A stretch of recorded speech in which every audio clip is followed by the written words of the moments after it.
कर्महीन जब होत है सबहु होत है बाम, छाँव जान जहाँ बैठते वहाँ होत है घाम। पाकिस्तान को एक बड़ी टेंशन दे दी है। आखिरकार अमेरिका ने भारत के साथ किया गया वादा निभा दिया है, लेकिन अचानक से ऐसा क्यों? भारत ने अमेरिकी न्यूक्लियर संस्थानों के ऊपर से प्रतिबंध हटा दिया है। जानेंगे क्या है मामला? तो वहीं अर्दोगन के तुर्की ने अब सीधे सीधे कहा है निकल जाओ यहाँ से, वरना बहुत दिक्कत हो जाएगी। जियोपॉलिटिक्स में बहुत कुछ चल रहा है, हमेशा की तरह जानने को मिलेगा बहुत कुछ। आइए जानते हैं इन खबरों को विस्तार से। तुर्की के राष्ट्रपति रजब तैयब अर्दोगन ने सीरिया को लेकर इजराइल को खुली धमकी दी है। अर्दोगन ने बुधवार को कहा है कि इजराइल पड़ोसी देश सीरिया में अपनी आक्रामक कार्रवाइयां बंद करे और अपनी सेना को वापस बुला ले, वरना इसके गंभीर परिणाम हो। सीरिया में बीते साल दिसंबर की शुरुआत में बशर अल असद के शासन के पतन के बाद इजराइल ने हमले शुरू किए थे। इसके बाद इजरायली सेना ने बफर जोन को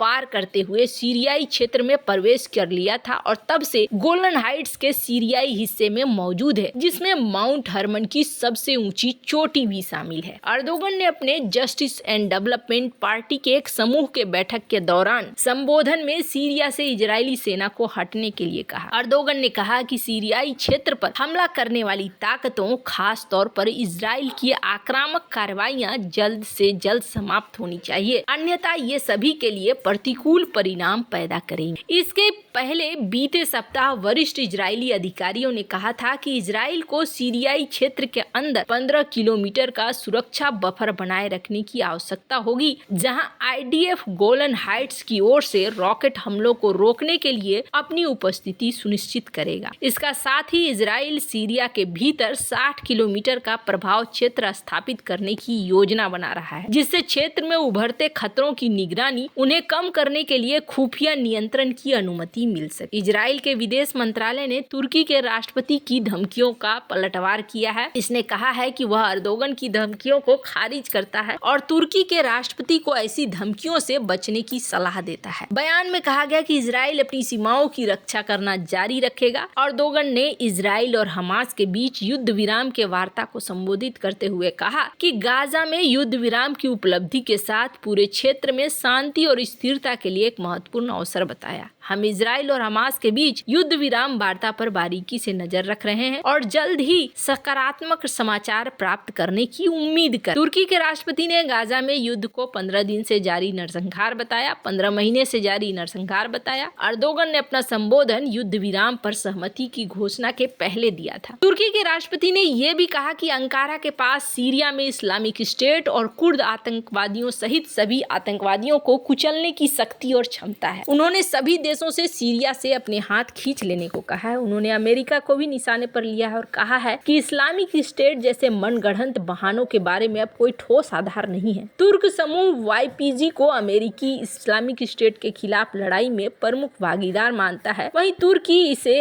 आतंकी संगठन कहता है। अर्दोगन ने कहा कि अगर सीरिया और इस क्षेत्र में इस्लामिक स्टेट के खतरे का वास्तव में डर है, तो इस मुद्दे को हल करने की इच्छा शक्ति और शक्ति रखने वाली सभी बड़ी शक्तियां तुर्की है। हर किसी को सीरिया से अपना हाथ खींच लेना चाहिए और हम अपने सीरियाई भाई बहनों के साथ थोड़े समय में इस्लामिक स्टेट, YPG और अन्य आतंकी संगठनों के प्रमुखों को कुचल देंगे। अब यहाँ पर ये सीन हो रहा है। वहीं दूसरी तरफ भारत के लिए एक बहुत बड़ी खुशखबरी आई है। अमेरिका ने भाभा परमाणु अनुसंधान केंद्र और 2 अन्य संस्थानों से प्रतिबंध हटा दिया है। यह ऐलान तब किया गया है जब अमेरिकी राष्ट्रपति जो बाइडेन पद छोड़ने वाले हैं। 20 जनवरी को डोनाल्ड ट्रंप अमेरिका के नए राष्ट्रपति के रूप में शपथ लेंगे। बाइडेन प्रशासन के इस फैसले को भारत के शीर्ष परमाणु संस्थानों और अमेरिकी कंपनियों के बीच असैन्य परमाणु सहयोग बढ़ाने के अपने प्रयासों के रूप में देखा जा रहा है। लिस्ट से हटाई गई संस्थाओं में Indian rare earth, Indira Gandhi अनुसंधान केंद्र और भाभा परमाणु अनुसंधान केंद्र शामिल है। ये तीनों ही संस्थाएं भारत में परमाणु ऊर्जा विभाग के अंतर्गत काम करते हैं। इसका काम देश के परमाणु ऊर्जा के क्षेत्र में किए जाने वाले कार्यों की देखरेख करना है। अमेरिकी वाणिज्य विभाग के उद्योग और सुरक्षा ब्यूरो के अनुसार इस निर्णय का उद्देश्य संयुक्त अनुसंधान और विकास, विज्ञान, टेक्नोलॉजी सहित अन्य उन्नत ऊर्जा सहयोग में बाधाओं को कम करके अमेरिकी विदेश नीति के उद्देश्यों का समर्थन करना है, जो साझा ऊर्जा सुरक्षा आवश्यकता और लक्ष्यों की ओर ले जाएगा। वैसे आपको बता दूं, इससे पहले कई सारे एक्सपर्ट इसे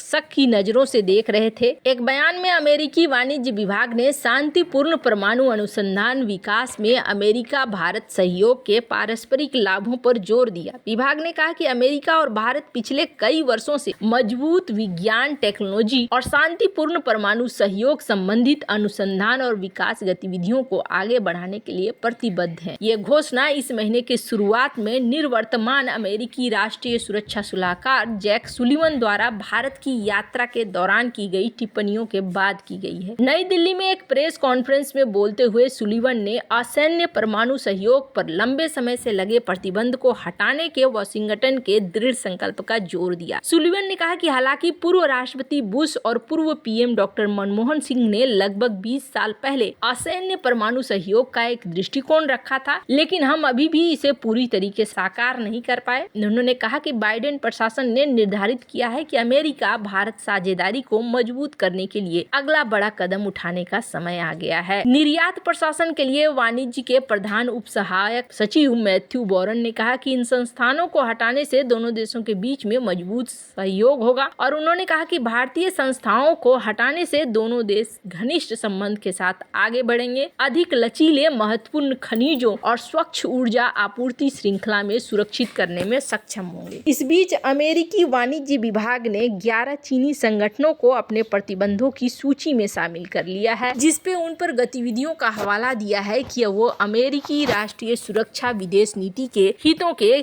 खिलाफ है। अब देखने को मिल रहा है कि अमेरिका के द्वारा ये बहुत बड़ा कदम उठाया गया है। बहुत सारे लोग कहेंगे कि अमेरिका एक मित्र देश बन गया, अमेरिका तो अब बहुत सही हो गया। तो यहाँ पर कुछ चीजें हैं। ये खबर देखकर आपको लग रहा होगा कि अमेरिका बहुत ही बढ़िया वाला मित्र बन गया, लेकिन दूसरी चीज ये है कि जो बाइडेन ने एक झटका भी दिया है और ये बड़ा झटका है। ग्राफिक्स प्रोसेसिंग यूनिट जीपीयू जैसे आर्टिफिशियल इंटेलिजेंस हार्डवेयर के निर्यात पर जो नया रेगुलेटरी ढांचा जारी किया है, उसमें करीबी सहयोगी के लिस्ट में भारत का नाम नहीं है। बाइडेन प्रशासन का ये कदम भारत के लिए बहुत बड़ा झटका माना जा रहा है और एक्सपर्ट के मुताबिक इसका भारत के एआई महत्वाकांक्षाओं पर दूरगामी असर पड़ेगा। Framework for artificial intelligence diffusion नाम से एक अंतरिम नियम जारी किया गया है, जिसमें अमेरिकी सरकार ने हर देश के एआई चिप्स और जीपीयू को बेचने के लिए विशिष्ट प्रतिबंधों के साथ 3 स्तर के देश बनाने का प्रस्ताव किया है। भारत इस वर्गीकरण के मध्य स्तर पर है। इससे संयुक्त राज्य अमेरिका से आयात किए जा सकने वाले जीपीयू की संख्या में प्रतिबंधों की सामना करना पड़ेगा। भारत के घरेलू एआई कंप्यूटिंग क्षमता का निर्माण करने के लिए 10,000 जीपीयू खरीदने की चल रही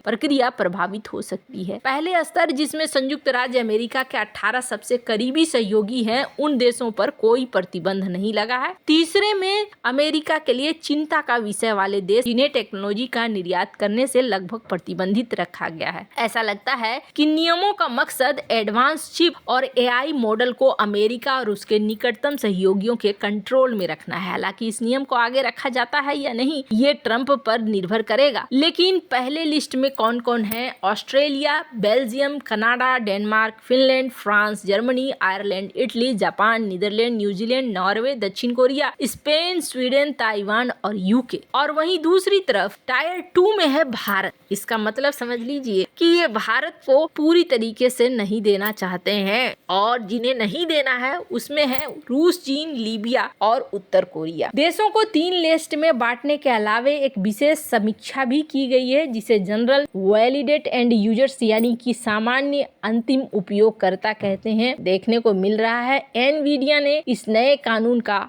आलोचना भी किया है। वैसे आपको क्या लगता है? इन सब मामले में आपकी क्या राय है? कमेंट कर जरूर बताएं। जल्द मिलते हैं अगले वीडियो में नई खबर के साथ।